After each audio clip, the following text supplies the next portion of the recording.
Yes.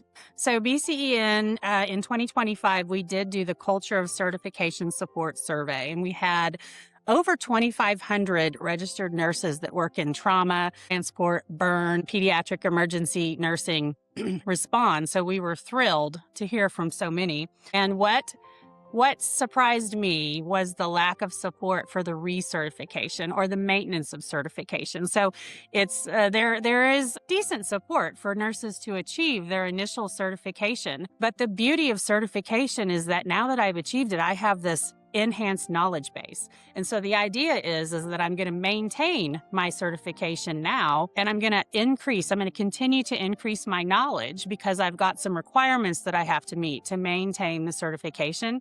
So I'm going to continue that knowledge base as I go down this track.